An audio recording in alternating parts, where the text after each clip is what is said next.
Bom dia a todos. Sou a professora Daiane Cristine Ramos e nós daremos início a mais uma aula de História da Matemática. Hoje nós iremos falar sobre História da Geometria. Mas antes de iniciar a nossa aula, eu queria fazer uma divulgação de um curso de extensão. Quero divulgar para vocês o curso de extensão História e Cultura Afro-Brasileira e dos Povos Indígenas Brasileiros. Reflexões sobre o ensino e a Lei 11.645 de 2008. Esse curso de extensão, ele será realizado nos dias 3, 10, 17 e 24/11 de 2016. O horário da realização desse curso será das 19h20 às 22h05, nos polos da Unopar. A inscrição será feita até o dia 3/11, por meio do link que se encontra nos folders que os polos receberam, folder de divulgação. O investimento que vocês terão que fazer é de R$ 35,00 e esse curso de extensão, ele tem uma carga horária de 24 horas. E essa carga horária ela é válida como ACO, como atividades complementares para vocês. E para o recebimento, então, do certificado e ter a carga horária válida para o ACO, o aluno ele terá que cursar no mínimo 75% da participação nos encontros presenciais. Então, se vocês tiverem interesse em fazer esse curso de extensão, é só procurar o polo e olhar o folder e fazer a inscrição no link que está no folder, certo, pessoal? Então, esse era o aviso que eu tinha para dar para vocês a respeito do curso de extensão. Então, voltando para a nossa aula. Então, antes da gente iniciar a aula de História da Matemática, o que eu tenho para falar para vocês? A respeito do Fórum de História.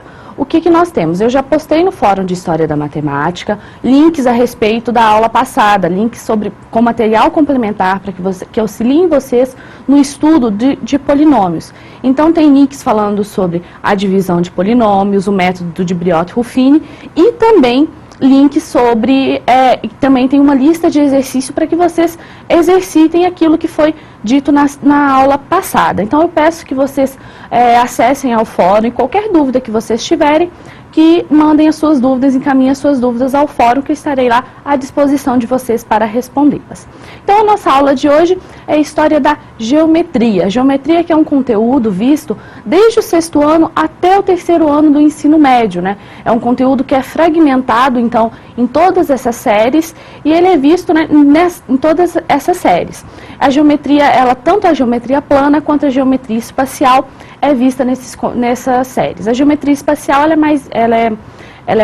a ênfase é maior na geometria, no ensino médio. Então, vamos ao quadro para ver os objetivos da nossa aula de hoje. Então, como primeiro objetivo, nós iremos ver o desenvolvimento histórico da geometria.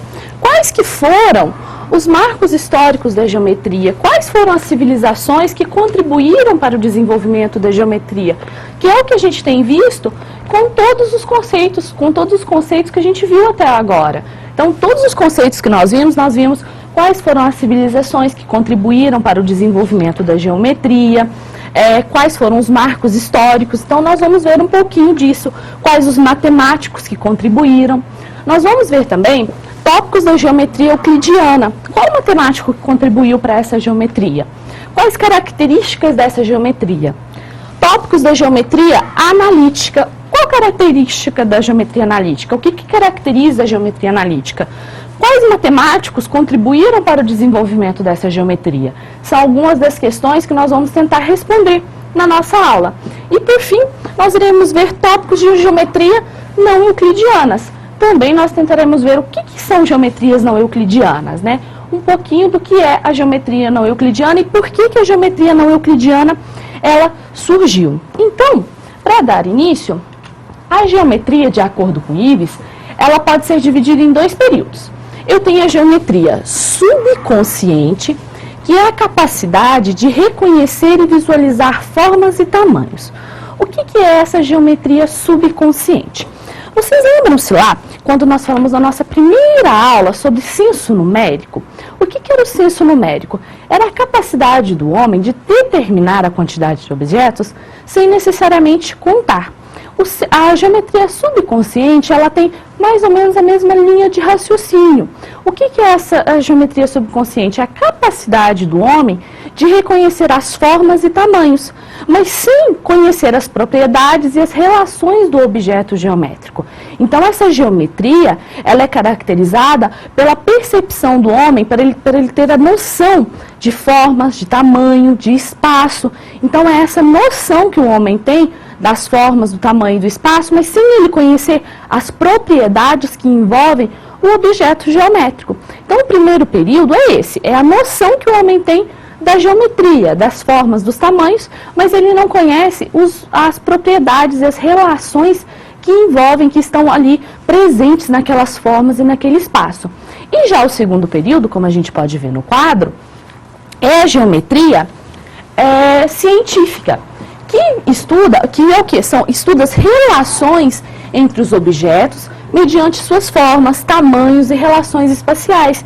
Então já é a geometria que a gente vê na escola. É uma geometria que é preocupada com as relações do objeto matemático. É uma geometria que se preocupa com as propriedades do objeto matemático. Então é uma geometria que a gente vê na escola. Essa geometria também é conhecida como geometria ocidental. Então a geometria ela pode ser dividida nesses dois períodos, a subconsciente e a científica. A geometria ela tem seu início muito antigo. E nós podemos ver indícios da geometria lá na pré-história, no período neolítico. O que é o período neolítico? O período neolítico ele é também conhecido como Nova Idade da Pedra. E o que é a característica dessa Idade da Pedra? O homem, antes desse período, ele era nômade, ou seja, ele saía de um local para o outro. Ele ficava num local onde tinha comida, água abundante, animais abundantes para a caça. E quando aquilo ali ficava escasso, ele se mudava para outro lugar onde tinha abundância de alimentos. E nesse período neolítico, o homem, ele passou a residir, a ter moradia fixa. Então, ele passou a fixar-se num lugar. E, ao fazer isso, certas necessidades surgiram. Que necessidades foram essas? Ele precisou construir moradia, ele precisou construir utensílios para ajudar ele ali naquela vida nova. E essa construção dessa moradia, desses utensílios, ela mostrou a necessidade dele ter o quê? Dele ter um conhecimento de forma e de espaço mais aprimorado. E isso revelou que ele tinha um respeito, um sentido de padrões geométricos. E eles revelaram a noção de plano e relações espaciais, onde? Nas suas pinturas, nas tecelagens e em peças de metais.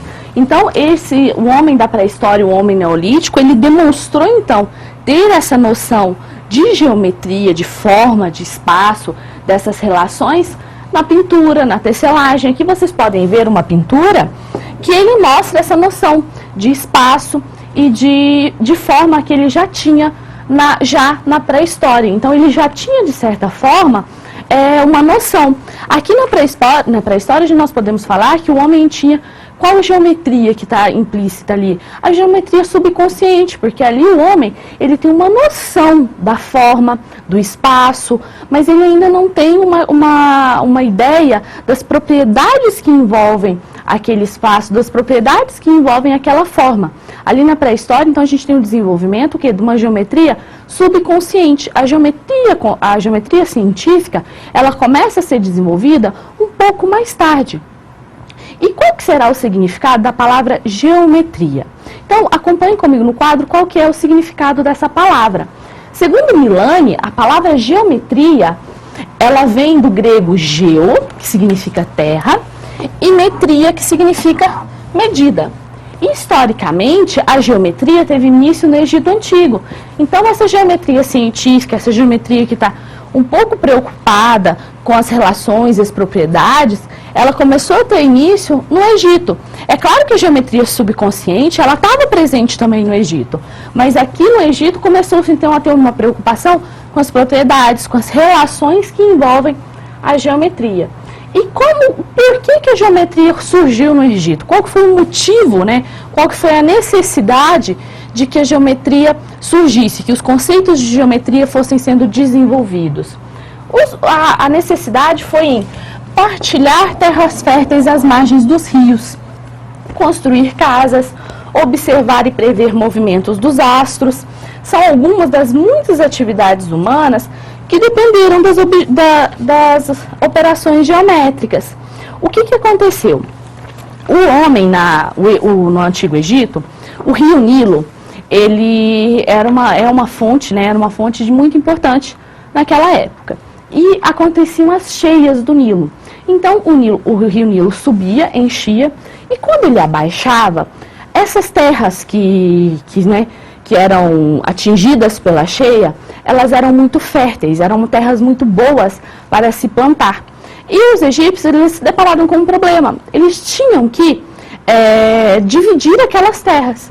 Foi daí que surgiu a necessidade de criar meios geométricos para dividir aquelas terras. Então, a partilha de terras se deu na necessidade de dividir as terras que depois da cheia do Nilo, elas eram férteis. Então, o homem egípcio, ele desenvolveu muitas das suas ferramentas geométricas, muitas das suas construções geométricas, devido à partilha de terras do rio Nilo. Por causa disso, porque o rio Nilo, ele era uma fonte de terras, depois da cheia, as terras eram muito férteis, e ele precisava dividir essas terras de forma igual, de forma justa. Então, ele criou esses métodos geométricos. Então, a geometria, os conceitos geométricos, eles foram sendo desenvolvidos devido a essa necessidade, a necessidade de partilhar terras, a necessidade de construir casas. Então, foi daí que foi surgindo o desenvolvimento da geometria. E como que a gente sabe, né, dessas informações? Onde será que tem essas informações? Então, acompanhe comigo no quadro, onde eu sei que tem essas informações. Os registros mais antigos do homem na área da geometria são as tábuas de argila, que são tábuas onde eles escreviam, anotavam as informações referentes ao que eles iam descobrindo, que são descobertas na Mesopotâmia e datadas por volta de 3000 a.C. Mas as principais fontes do conhecimento geométrico da civilização egípcia são o papiro de Hind e o papiro de Moscou. Olhem quem voltou, o papiro de Hind. Nós já falamos do papiro de Hind nas nossas aulas. Nós já falamos do papiro de Hind na nossa segunda aula, nós já falamos do papiro de Hind na nossa terceira aula. Então, o papiro de Hind, ele é uma grande fonte de informação para os egípcios. E o que tem no papiro de Hind? Ele foi descoberto por volta de 1850. Ele também é conhecido como papiro de Ahmose ou Ames. E ele contém 87 problemas e suas soluções.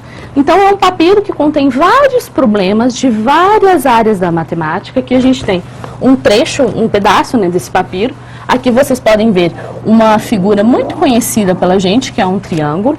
Então, ele contém problemas de geometria. Um dos problemas de geometria que esse papiro contém é determinar a área de um círculo. Mas nós vimos também nas nossas aulas anteriores que o papiro de Hind, ele contém quais outros problemas? Ele contém problemas envolvendo frações, que nós vimos as representações egípcias para frações. Então, nós vimos que ele contém problemas envolvendo frações. Na aula de álgebra, da história da álgebra, o que nós vimos? Que ele contém problemas envolvendo a álgebra, problemas que são resolvidos algebricamente. Qual que é o método que os egípcios usavam para resolver problemas? A falsa posição. Nós até resolvemos um problema do papiro de Hind. Nós resolvemos o problema 24, que é contido nesse papiro de Hind, por meio do método da falsa posição. Então, esse papiro é um papiro muito importante, é o papiro mais importante do Egito. É um papiro que contém muitas informações, como vocês viram, são 87 problemas e as suas soluções. Então, é um papiro muito importante que contém grande parte do conhecimento egípcio nele. Existem outros papiros, como o de Moscou, que nós vamos ver daqui a pouco, e outros papiros que nós falamos nas aulas anteriores. Mas o papiro de Hind, ele tem uma importância muito grande. O papiro de Hind, ele se encontra guardado em um museu britânico. Então, ele está, né, guardado no museu britânico. Então, se eu não me engano, ele pode ser para visitação. Eu não tenho certeza dessa informação, mas ele se encontra em um museu britânico guardado. Certo? Então, um outro papiro que a gente tem, egípcio, que também contém várias informações, é o papiro de Moscou. Então, acompanhe comigo no quadro. O papiro de Moscou, ele é considerado o segundo papiro matemático mais importante. Por que o segundo? Porque o primeiro é o papiro de Hind, e esse data do Império Médio. O papiro de Moscou ele é um papiro que contém menos problemas, ele contém apenas 25 problemas e as suas soluções, ele contém soluções desses problemas. E um problema muito importante que contém no papiro de Hind é que, no papiro de Moscou, perdão, é o problema do cálculo do volume do tronco de uma pirâmide. Essa representação aqui, nesse pequeno trecho do papiro de Moscou, é o tronco de uma pirâmide. Então, o papiro de Moscou, ele contém o cálculo do volume de um tronco de uma pirâmide. Então, vejam só, lá no Egito Antigo, eles já sabiam calcular o volume do tronco de uma pirâmide. Eles já tinham métodos para calcular esse volume. Então, esse papiro ele traz essas informações.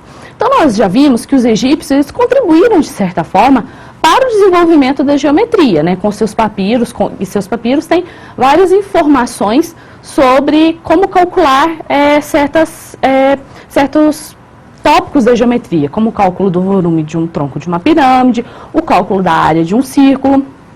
E quais as outras civilizações que contribuíram para o desenvolvimento da geometria? Será que teve outras civilizações que contribuíram? Então, acompanhe comigo no quadro quais foram essas civilizações. Uma das civilizações que contribuíram foram os caldeus. Quem são os caldeus?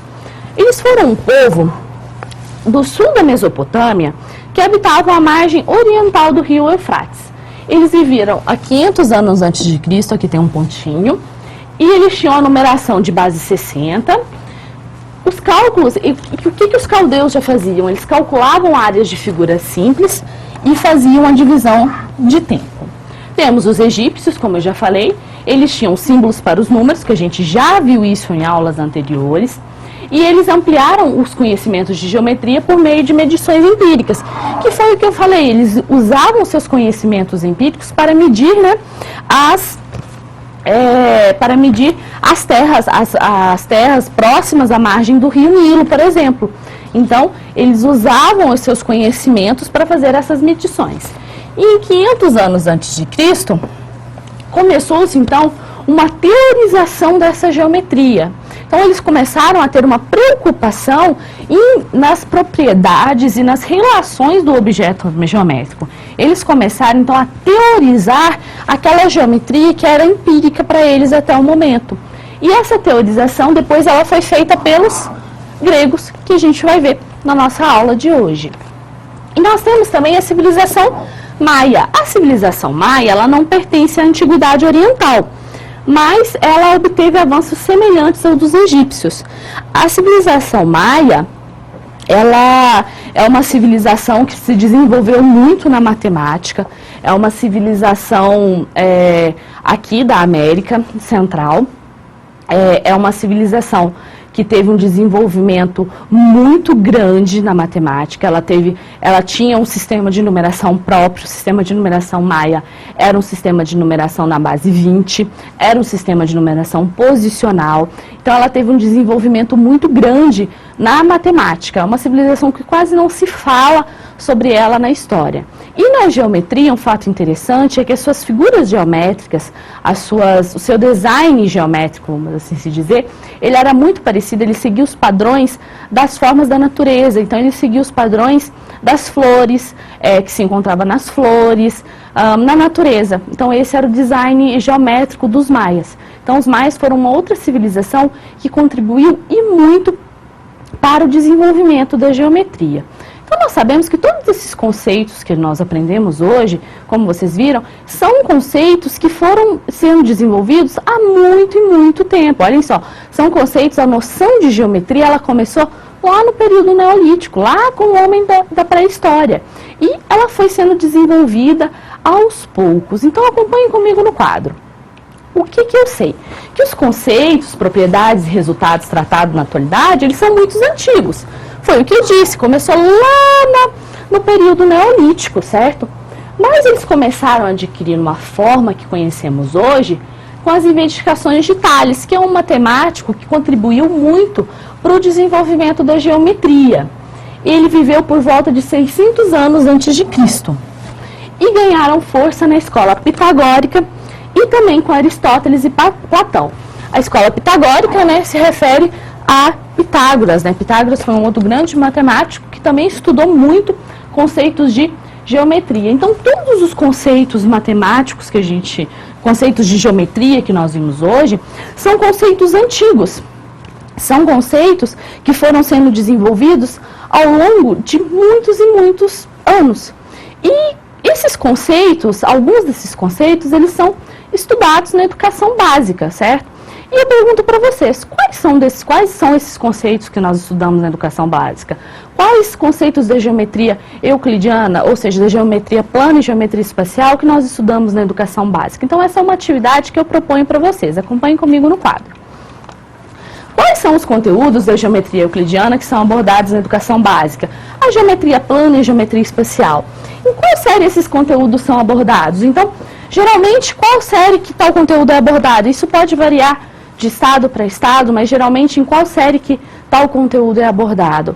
Por que isso? Porque a gente, daqui para frente nas nossas aulas, nós vamos tentar entender como que a história ela pode ajudar, né, nesses conteúdos, porque nós temos que, nas aulas de história, nós temos que tentar fazer uma conexão que como que a história da matemática ela pode ajudar vocês futuros professores, a ensinar esses conteúdos na sala de aula. Então, quais são os conteúdos de geometria que são ensinados na educação básica? Nós iremos ver alguns desses conteúdos na aula de história e é para vocês já irem pensando como que eu posso usar isso que eu vi na aula de história da matemática na minha sala de aula. Então, pensem nessa atividade que eu propus para vocês, não deixem de mandar as suas contribuições no chat, que daqui a pouquinho a gente volta para discutir sobre essa atividade.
Obrigada, contribuição de Mogi das Cruzes. E é isso mesmo, os conteúdos de geometria plana e espacial, eles são vistos em todas as séries, né? Desde o 6º ano até o 3º ano do ensino médio, né? Não só no 6º ano, nas séries iniciais também, né? Lá quando os pequenininhos, nos anos iniciais, os alunos já começam a ver algumas formas e já começa a ser apresentado para eles as figuras planas, e isso vai aumentando gradativamente os conceitos até chegar no 3º ano do ensino médio. Mas alguns conceitos, quais conceitos assim, específicos que os alunos veem? Por exemplo, a geometria espacial, a questão dos poliedros, do volume dos poliedros, é visto geralmente no 1º, 2º ano do ensino médio. A questão de área de figuras planas é vista geralmente no 6º ano, 7º ano do ensino médio. E tem um conceito que é visto assim, geralmente no 9º ano do ensino fundamental 2, que depois que ele é visto, geralmente você nunca mais deixa de usá-lo, porque é um conceito muito útil em diversas áreas do conhecimento, não só na matemática, mas em outras áreas do conhecimento, é o Teorema de Pitágoras. Vocês já ouviram falar dele, provavelmente, né? Porque é um teorema muito útil em várias áreas do conhecimento. Antes da gente entrar para falar sobre o Teorema de Pitágoras, eu queria esclarecer um pequeno ponto. Na aula passada eu falei sobre a fórmula de Bhaskara, que não existe fórmula de Bhaskara, que Bhaskara ele mesmo admitiu que a fórmula não é dele, que ele usou a fórmula de uma outra pessoa. E pode surgir a dúvida, alguns matemáticos falam a mesma coisa para Pitágoras, que não existe teorema de Pitágoras. Mas em relação a isso, é muito nebuloso ainda. Eu não posso afirmar, eu não consigo afirmar para vocês que Pitágoras, o teorema não é de Pitágoras. Por quê? Porque existem fatos que comprovam que o teorema é de Pitágoras, mas também existem fatos que o teorema não é de Pitágoras. Então, eu tenho historiadores que me comprovam que é e historiadores que me falam que não é. Então, eu tenho argumentos dos dois lados. Eu tenho argumentos fortes o suficientes para as duas versões. Eu tenho argumentos, por exemplo, que falam que Pitágoras não existiu, que Pitágoras não era uma pessoa, mas eu tenho argumentos que falam que Pitágoras era uma pessoa. Então, a história por trás de Pitágoras, envolvendo o teorema de Pitágoras, ela é um pouco controversa. Então, tem historiadores que admitem que Pitágoras existiu, que Pitágoras foi um grande matemático, que contribuiu para grandes coisas, mas vocês podem ouvir falar que Pitágoras não existiu. O que existiu foi a escola pitagórica, que ali era um lugar onde várias pessoas se reuniam e estudavam sobre determinados assuntos, estudavam sobre geometria. Então, vocês podem ter esses dois lados da moeda. Nós vamos admitir que Pitágoras existiu, que Pitágoras foi um grande matemático e que ele criou o Teorema de Pitágoras. Apesar de que há indícios que os chineses, antes mesmo de Pitágoras trabalhar com o teorema, já conheciam esse método. Mas nós vamos assumir que Pitágoras foi ele que criou o Teorema de Pitágoras, foi ele que demonstrou esse teorema, certo? Então, acompanhem comigo no quadro sobre o Teorema de Pitágoras, e Pitágoras, né? Pitágoras, então, ele nasceu por volta de 571, 570 a.C. e faleceu entre 497 e 496 a.C. E para Pitágoras, o que acontece? Os números eram a essência do mundo. Então, para Pitágoras, os números eram tudo. E ele era fundador da escola jônica, cujo objeto de estudo era a geometria. E ele perdurou com essa escola a visão mística do mundo. Então, vejam só como que o número para Pitágoras, ele era envolto de uma visão, né, mística, ele era envolto de uma... Era tudo, né? O número era a essência do mundo para Pitágoras. E dentre as contribuições que Pitágoras teve para matemática, nós temos o Teorema de Pitágoras e nós temos também diversos estudos sobre a música. Porque, lembram na aula sobre frações, eu trouxe para vocês uma questão que caiu no Enem, e nessa questão relaciona a música e a matemática, relaciona as notas musicais, elas são dadas como frações. e foi Pitágoras que descobriu essa relação entre a música e a matemática. Então, Pitágoras ele teve grandes contribuições na música. E o que o Teorema de Pitágoras fala? Que a hipotenusa ao quadrado, que eu vou chamar de C, é igual à soma dos catetos ao quadrado. Então, A ao quadrado mais B ao quadrado. Aqui na figura eu tenho uma representação geométrica desse teorema. Então, o meu quadrado amarelo o meu quadrado amarelo, ele tem lado C. Então, a área do meu quadrado amarelo é C ao quadrado. O meu quadrado verde, ele tem lado A, então a área dele é A ao quadrado. E o meu quadrado azul, ele tem lado B, então a área é B ao quadrado. O que o teorema fala aqui? A área do quadrado amarelo é igual à área do quadrado verde mais a área do quadrado azul. Então, em linhas gerais, essa é uma representação, uma representação geométrica, né, do Teorema de Pitágoras. Então, a área do quadrado amarelo é igual à área do quadrado verde mais a área do quadrado azul. E um outro conceito que está relacionado a Pitágoras são as ternas pitagóricas, ou vocês também podem ouvir falar de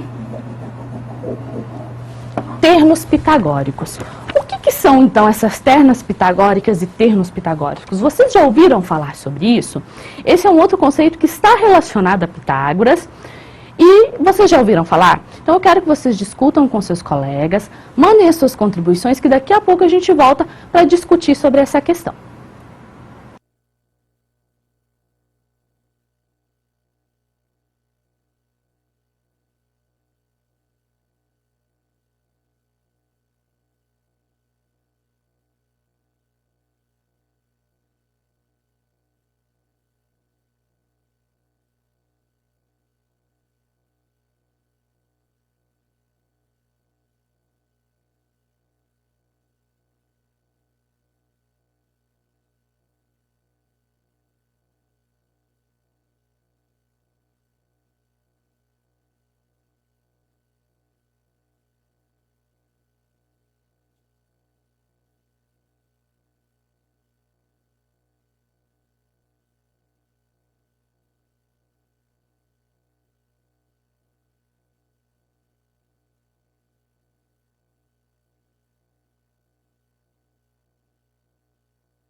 As ternas pitagóricas ou termos pitagóricos, eles estão relacionados com a relação existente do Teorema de Pitágoras, ou seja, ele está relacionado com o C ao quadrado é igual a A ao quadrado mais B ao quadrado. Então, acompanhem comigo no quadro alguns exemplos disso.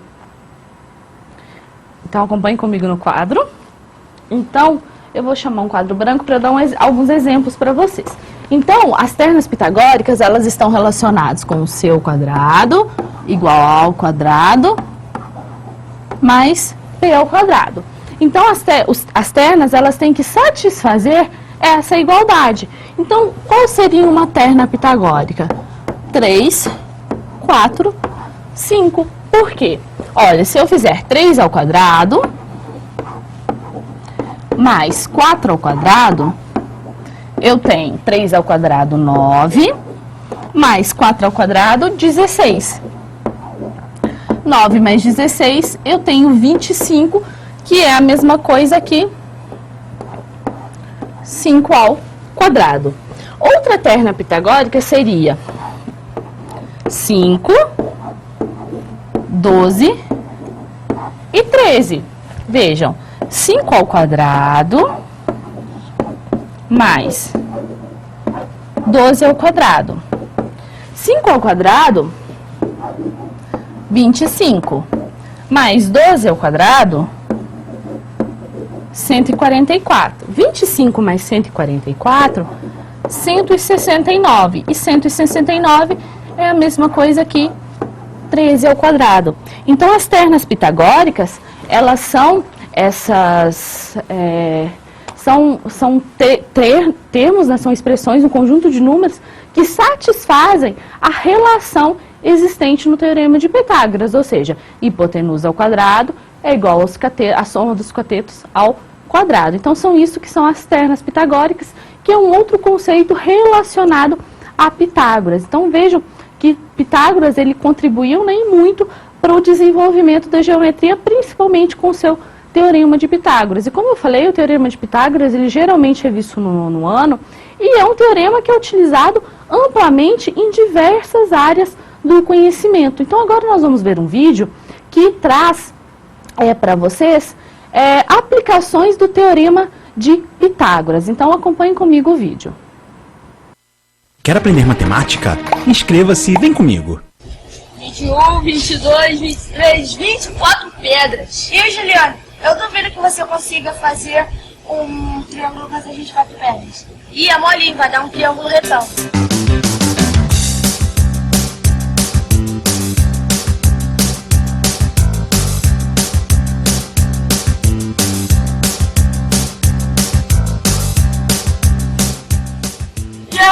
Isso é um triângulo pitagórico com lados 6, 8 e 10.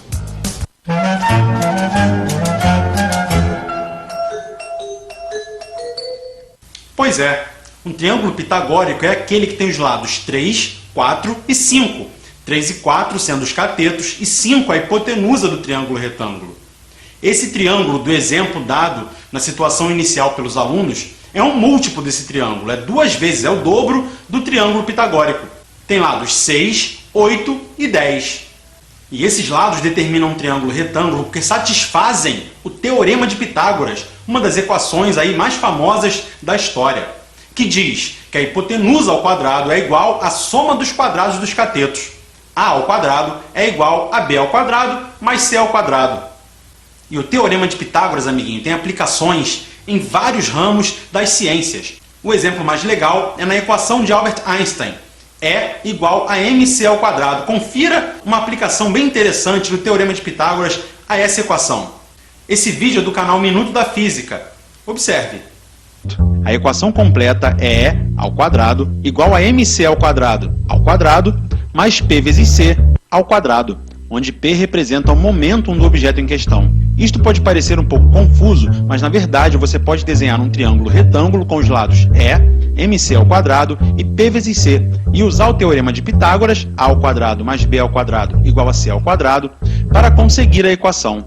Tudo porque a hipotenusa de um triângulo retângulo é sempre maior que seus catetos. Outro exemplo do Teorema de Pitágoras que eu já usei aqui no canal Matemática Rio foi para determinar a distância dos nossos olhos para a linha do horizonte. Muito interessante também, confira um pedaço do vídeo. Então, qual é a distância que a nossa vista abrange quando contemplamos o horizonte no mar ou em qualquer outro lugar plano? São 3 medidas que estão envolvidas nesse cálculo. O raio da Terra, R, a altura que os nossos olhos se encontram do chão, que eu vou chamar de H, e a distância dos nossos olhos para a linha do horizonte, que eu estou representando pela letra D. Repare que o ângulo formado pelo comprimento D da distância dos nossos olhos para a linha do horizonte e pelo raio da Terra é de 90 graus. já que esse comprimento D tangencia o grande círculo da Terra. Logo, temos um triângulo retângulo, cujos catetos são a distância D e o raio da Terra, R. E a hipotenusa é o raio da Terra mais a altura dos meus olhos em relação ao chão. Daí nós percebemos então que o valor da distância D vai depender diretamente da altura que os seus olhos se encontram do chão. Eu vou arredondar aqui a minha altura para 1,80 m, ou seja, a altura que os meus olhos se encontram do chão é de aproximadamente 1,70 m, se eu desconsiderar aqui esse pedaço da minha cabeça. Portanto, como podemos perceber, o Teorema de Pitágoras é uma ferramenta muito poderosa. Nós usamos aí como exemplo a física, a astronomia e há diversas outras aplicações. Então, como vocês viram no vídeo, o Teorema de Pitágoras ele tem aplicações em diversas áreas, né? Na física, na astronomia. Outra aplicação também no Teorema de Pitágoras é na engenharia. Quando a gente quer descobrir determinada medida que não desconhecida, o Teorema de Pitágoras ele pode ser muito útil para se descobrir essa medida. Então, ele tem aplicações em diversas áreas do conhecimento e não só na matemática. E às vezes levar isso para o nosso aluno, levar como o Teorema de Pitágoras ele foi sendo desenvolvido, como que se deu o seu desenvolvimento, como que Pitágoras conseguiu criar, né, o Teorema de Pitágoras, a sua demonstração geométrica, que é aquele quadradinho, que é aquela representação que eu trouxe para vocês. As aplicações do Teorema de Pitágoras, levar isso para os nossos alunos na sala de aula, pode ajudá-los a entender melhor o que é o Teorema de Pitágoras e não eles simplesmente decorarem que o Teorema de Pitágoras é C ao quadrado é igual a A ao quadrado mais B ao quadrado e apenas a reproduzir aquilo sem entender o que estão fazendo. Outro conceito relacionado a Pitágoras são as ternas pitagóricas ou os ternos pitagóricos, que é a relação que existe, né, entre a hipotenusa e os catetos. Então, uma terna, um terno pitagórico, ele só é um terno se satisfaz a relação, ou seja, se eu tenho que C ao quadrado, que o maior termo é ao quadrado, é igual à soma dos outros dois termos ao quadrado. Isso é um termo pitagórico, um terno pitagórico, certo? Então essas são algumas informações relacionadas a Pitágoras. Então nós vimos que Pitágoras foi um matemático grego que contribuiu para o desenvolvimento da geometria, não só para o desenvolvimento da geometria, mas também para o desenvolvimento da música, como eu falei. Outro matemático que contribuiu para o desenvolvimento da geometria foi Tales de Mileto. Então acompanhem comigo no quadro as contribuições de Tales de Mileto.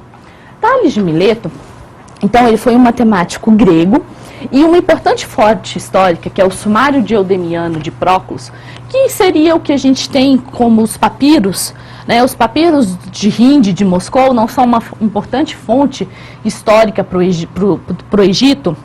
Não é ali que a gente consegue grande parte das informações egípcias. Então, esse Sumário Eudemiano de Próclus é uma fonte histórica para os gregos. Então, ali tem grandes informações sobre a matemática grega.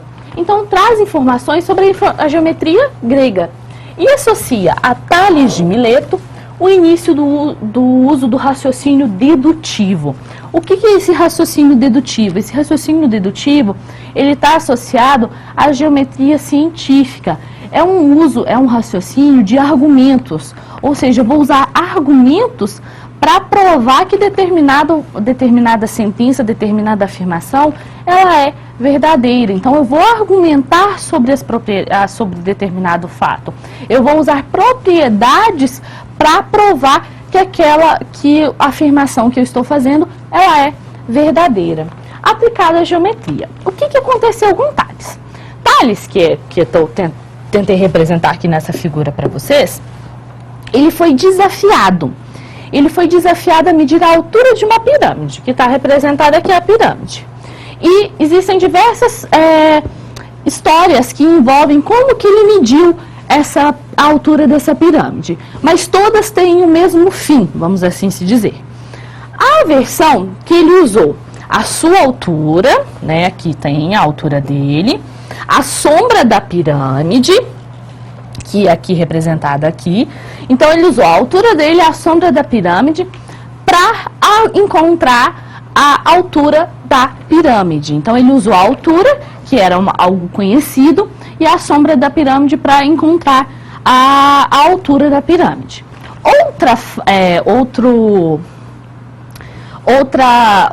Outra história, né? Outra versão da história fala que ele fincou verticalmente, então ele fincou uma estaca aqui, um bastão, e ele observou qual que era a sombra desse bastão e a sombra da pirâmide.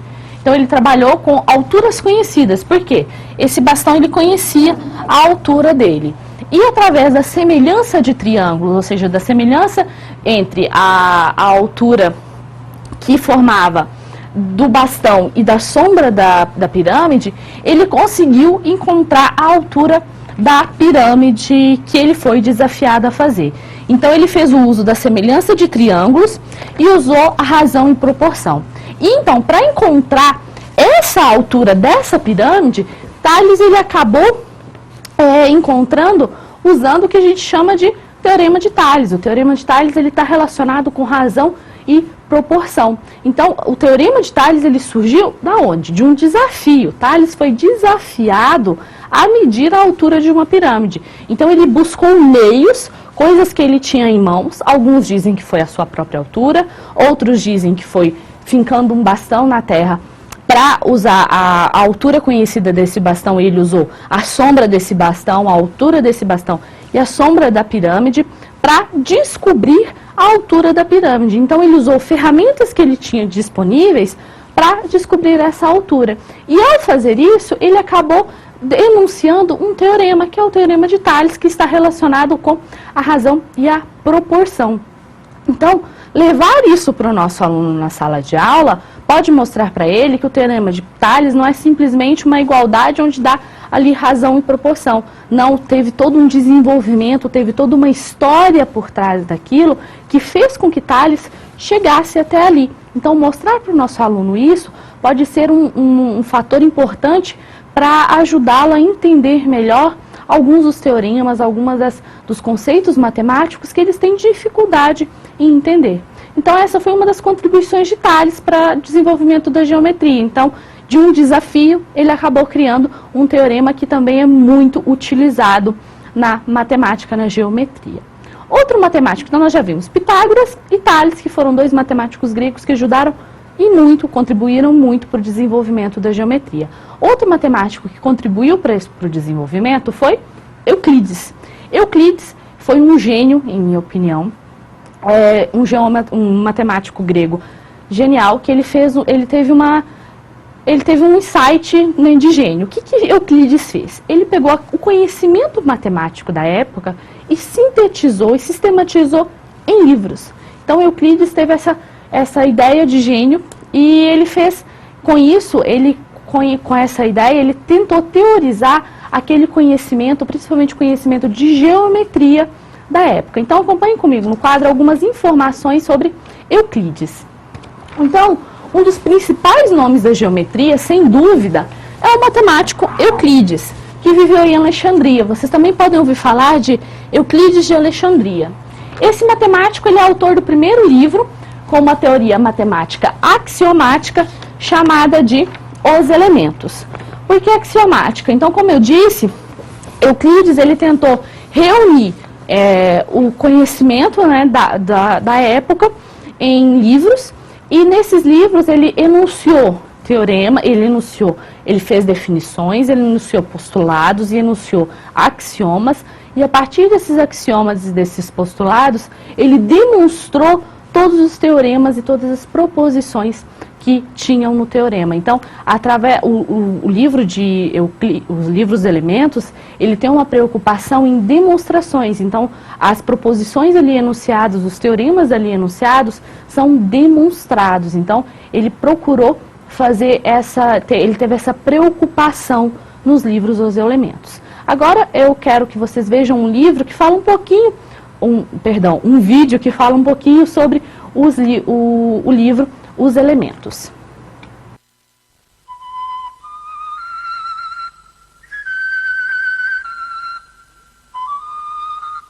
Of all these civilizations of ancient times, by far the most developed and the most innovative was that of ancient Greece.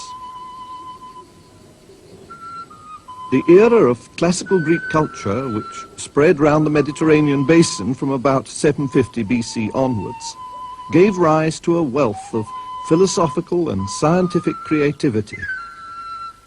One classical Greek work, which has been studied for over 2,000 years, was compiled by the mathematician and teacher Euclid of Alexandria, somewhere around 300 BC. The content of this work, the Elements, represents some 3 centuries of Greek mathematical endeavor. Its importance can be appreciated by the fact that since the invention of printing in the 15th century, it's been one of the most reprinted books of all time. Indeed, it may be second only to the Bible in the number of editions that have appeared. Here's the first printed edition, published in Venice in 1482. It's in Latin, and it's the first significant mathematical text to be printed in the West. Here's the first English edition. It's published in 1570. But just why has it been such an admired and studied text for over 2,000 years? To understand this, we must look more closely at its contents. The whole work consists of 13 books, as we call them. The first 4 deal with elementary geometry, the sort of material that's been taught in our schools until recently. But within these books, we can find evidence of different styles, suggesting that a number of traditions have contributed to the Elements. Let's now look at Book 1 in detail. Perhaps the most compelling thing we notice is its system of logical proof, a model of what an axiomatic logical structure should look like.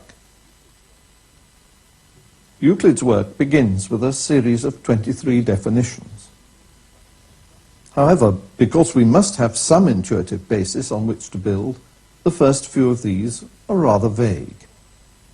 The definition of a point as that which has no part means that it can't be split up into any smaller unit. Having got over the basic ideas of point, line, and surface, Euclid is able to define other concepts rather more geometrically. So, for example, a circle is the figure such that all the straight lines falling on it from one specified point are of equal length. Following the definitions, we have 5 postulates. These are geometrical and relate to properties of points, lines, circles, and right angles. The first 3 ensure that the geometrical constructions are restricted to those which can be carried out by straight edge and compass only. The 5th postulate is not as simple as the other 4, and it's been the cause of much controversy over the centuries. It means that if we have a straight line which crosses 2 other straight lines, and if the sum of these 2 angles is less than 2 right angles, then these 2 lines, if produced far enough, will eventually meet. After the postulates, we have 5 common notions, what Aristotle called self-evident truths, like the whole is greater than the part. Then we have a whole series of propositions derived by logical argument from this basis. Here, for instance, the first proposition shows how to construct an equilateral triangle.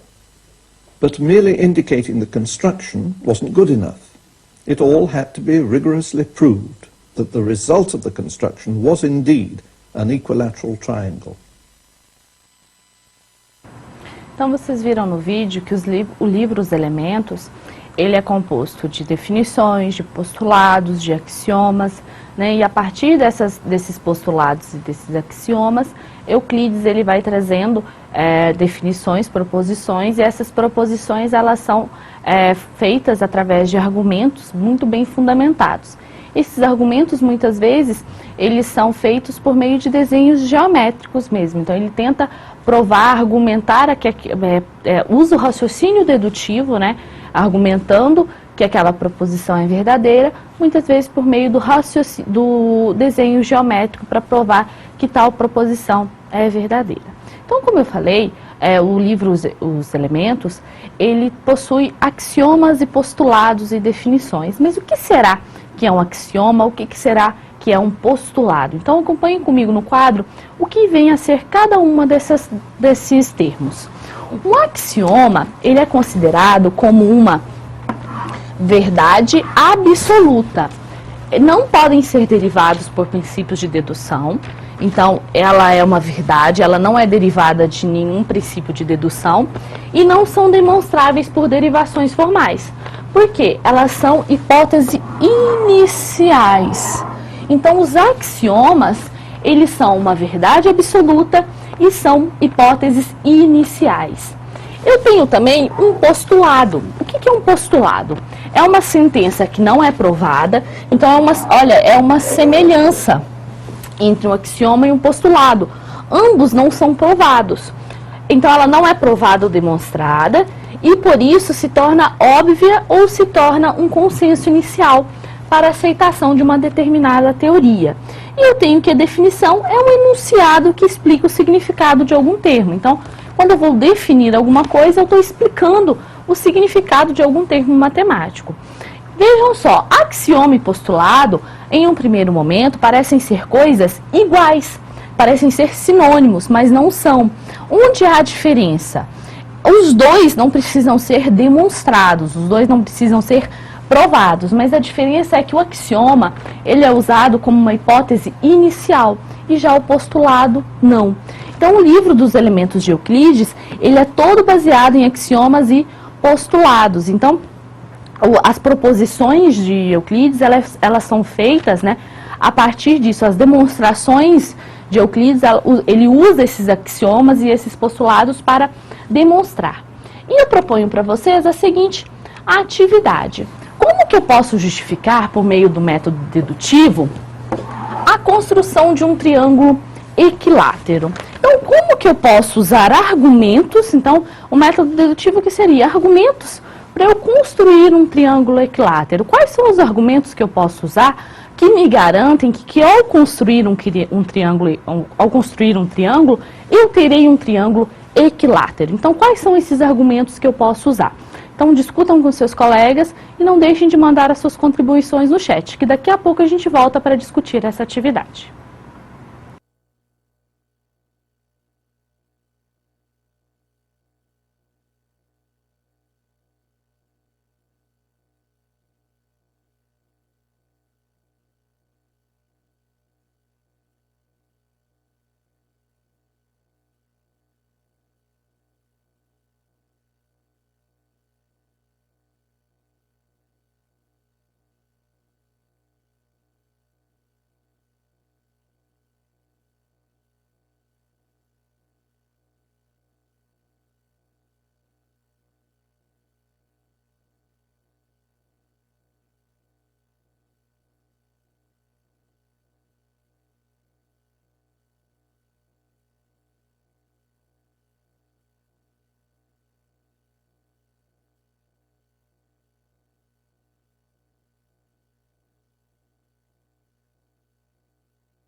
Então, como que eu posso fazer um triângulo equilátero usando argumentos, construir esse triângulo equilátero usando argumentos? Então, acompanhe comigo na câmera de documentos essa construção do triângulo equilátero.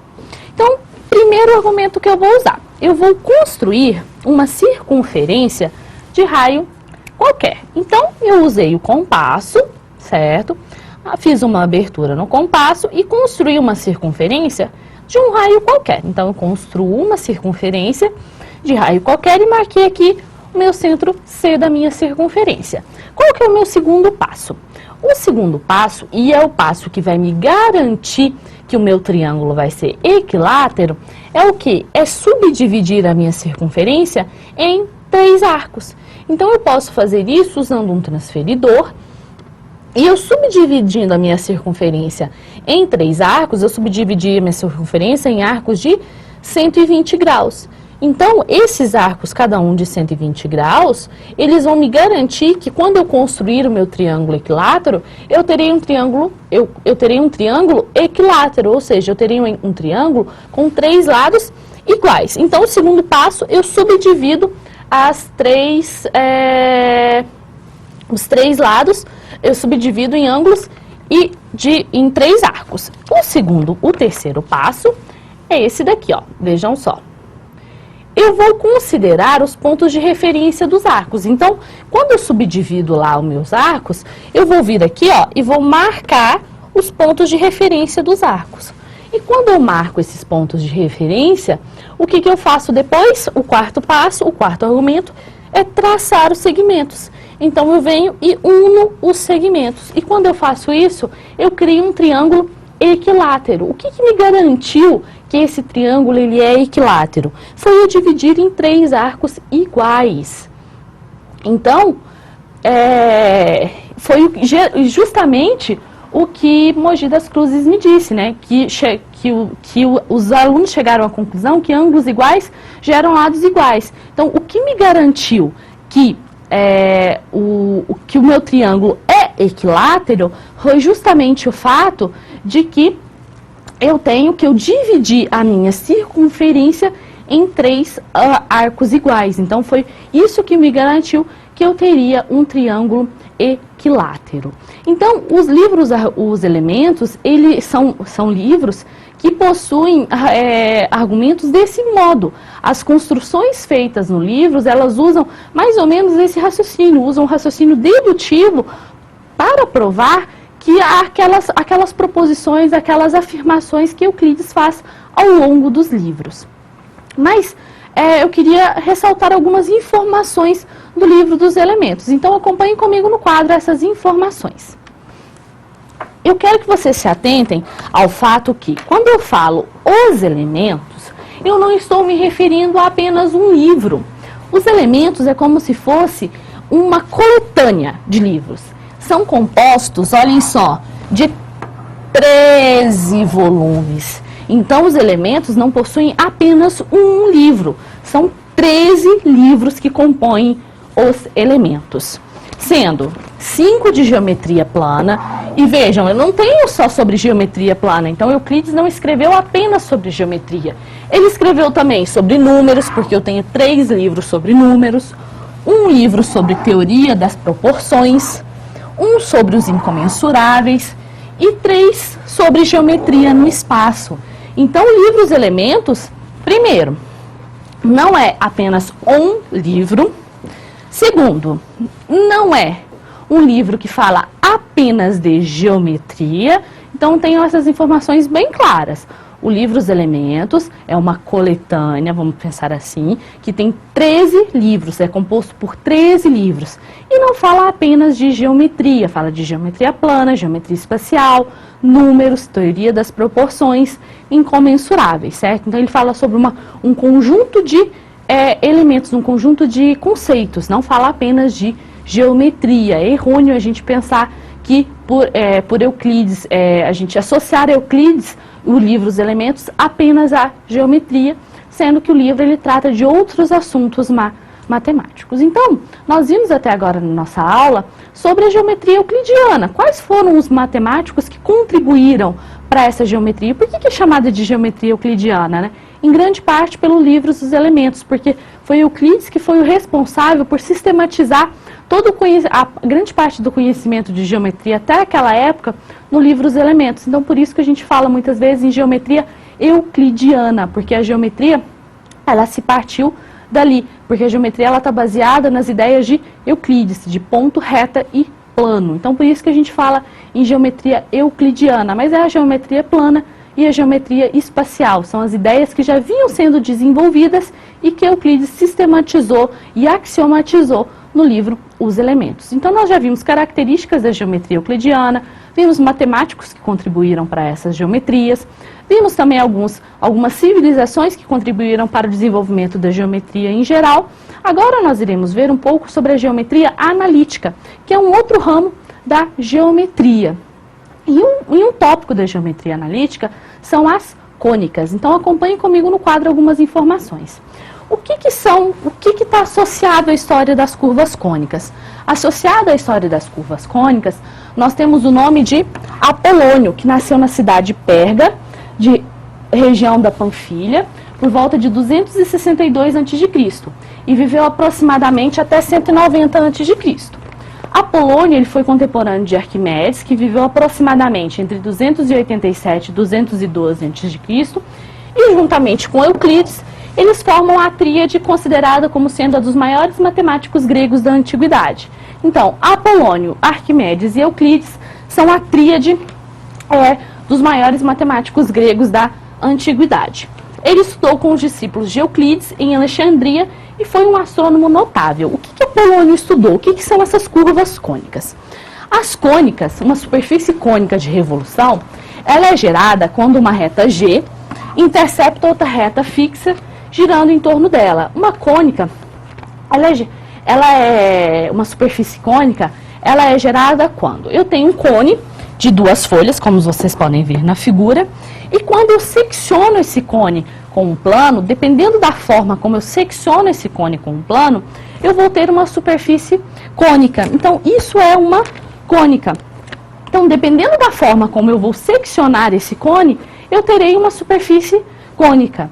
E Apolônio ele se dedicou a estudar essas superfícies. Então, eu proponho para vocês a seguinte atividade. Dentre as seções do cone indicadas a seguir, para identificar e classificar quais são as seções cônicas. Então, dependendo de como a forma como o plano cortou o cone, vejam só, eu tenho um tipo de seção cônica. Então, eu quero que vocês tentem identificar, discutir com seus colegas e tentar identificar qual figura em cada uma, qual seção cônica é em cada uma das figuras. Discutam aí, não deixem de mandar as suas contribuições para o chat, que daqui a pouco a gente volta para corrigir a atividade.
Então vamos à correção da atividade? Então acompanhe comigo no quadro. A primeira cônica, então aqui, ó. Então eu terei a letra A, B, C, D, E e F. Então vou fazer aqui no cantinho. A primeira cônica, eu tenho uma seção apenas em uma das folhas, eu cortei o meu cone em apenas em uma das folhas, eu tenho uma seção cônica chamada de parábola. Na letra B, como eu cortei as duas folhas do meu cone, eu tenho uma seção cônica que eu chamo de hipérbole. Gente, eu escrevi errado, peraí. Perdão. Então, a letra A é parábola. A letra B é a hipérbole. A letra C, eu tenho uma elipse. E um fato interessante é que, vejam só, esse corte desse plano, ele está oblíquo. Se esse corte desse plano, ele estiver paralelo à minha base, eu tenho uma circunferência. Então, um caso especial da minha elipse, quando o meu plano ele corta paralelo à minha base, é uma circunferência. A letra D, eu tenho um ponto. A letra E, eu tenho uma reta. E na letra F, eu tenho duas retas. Vejam só, a letra D, E e F, eu tenho curvas cônicas que a gente chama de cônicas degeneradas.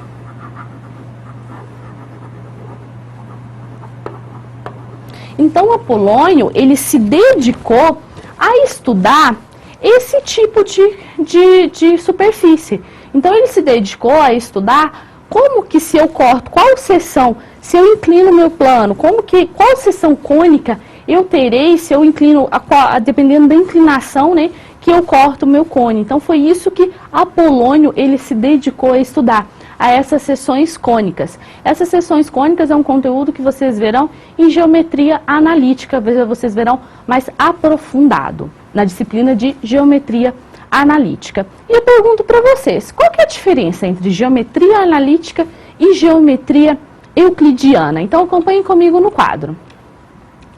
Quais as diferenças entre a geometria euclidiana e a geometria analítica? Eu vou dar um tempinho para vocês discutirem com seus colegas e daqui a pouquinho a gente volta para discutir sobre essa questão.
A principal diferença entre a geometria euclidiana e a geometria analítica está relacionada ao que cada uma se preocupa. A geometria euclidiana, ela está preocupada com as formas e com as propriedades envolvendo o objeto geométrico. A A analítica, ela também se preocupa com isso, mas ela se preocupa com as propriedades algébricas. Então, ela tem uma preocupação em usar a álgebra para explicar a geometria. Então, é o uso da álgebra na geometria. Por exemplo, você estuda a reta na geometria analítica, mas você também estuda uma equação para a reta. Você estuda o círculo, mas você tem uma equação para o círculo. Então, a geometria analítica, ela tem o uso da álgebra na geometria. Então, acompanhe comigo no quadro algumas informações sobre a geometria analítica. Algumas características. Há um rompimento com a geometria euclidiana. Há o quê? Uma predominância da álgebra sobre a geometria. Então, foi o que eu falei, começa a se usar a álgebra na geometria.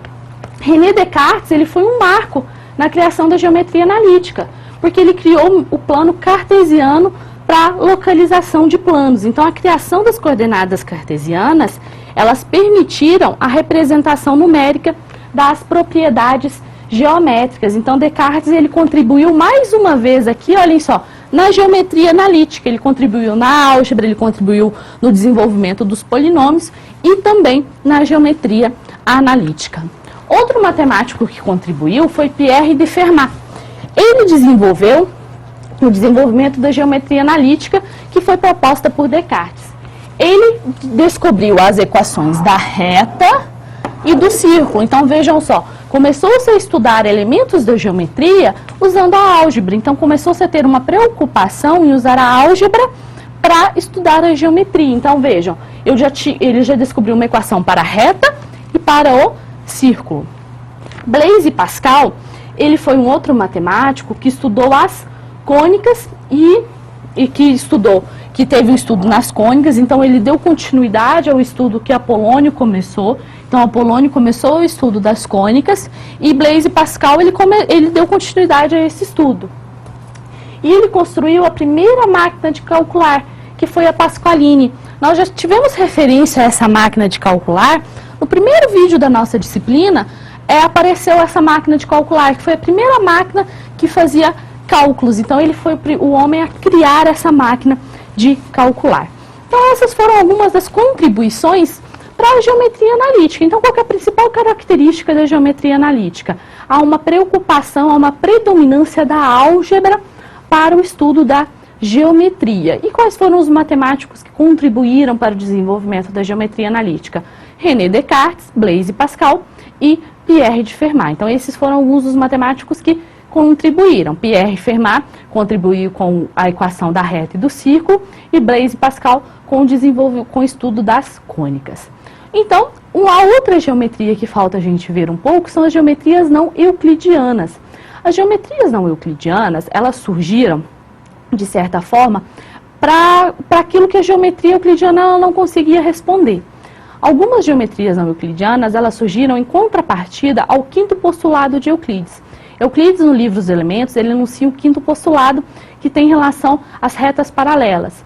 E duas geometrias surgiram negando esse postulado, que é a geometria esférica e a geometria hiperbólica. Então, essas geometrias, elas vão contra o postulado, o quinto postulado de Euclides. E já a geometria fractal, que foi a geometria que eu trouxe para que vocês conhecessem, ela surgiu por causa de outra necessidade, porque a geometria euclidiana ela já não dava conta mais de explicar o que eles queriam fazer. Então, acompanhem comigo no quadro algumas informações sobre a geometria fractal. Então, vejam só no quadro. A geometria fractal, ela estuda as propriedades de comportamentos de fractais. O que são esses fractais? São figuras geométricas que podem ser gerados por padrões repetidos. Um exemplo disso é o floco de neve. Se você vê cada ramo do floco de neve, ele parece que é o floco inteiro. Então, as principais aplicações para a geometria fractal estão associadas a ciências, tecnologias e artes. E o início do estudo a respeito desses fractais, ele está relacionado, olhem só, a tentativas de medir o tamanho de objetos para os quais a geometria euclidiana ela não era adequada. Então, a geometria fractal, ela surgiu porque a geometria euclidiana ela não dava conta mais de responder coisas a respeito do que eles queriam, de responder algumas questões. Então, agora eu quero que vocês vejam um vídeo a respeito da geometria fractal.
Então vejam só, os fractais são essas figuras lindas, né?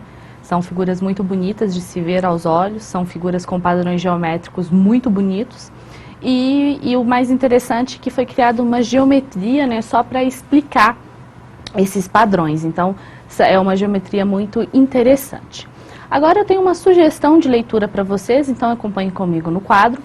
É a respeito da introdução da geometria euclidiana com o GeoGebra. O que é o GeoGebra?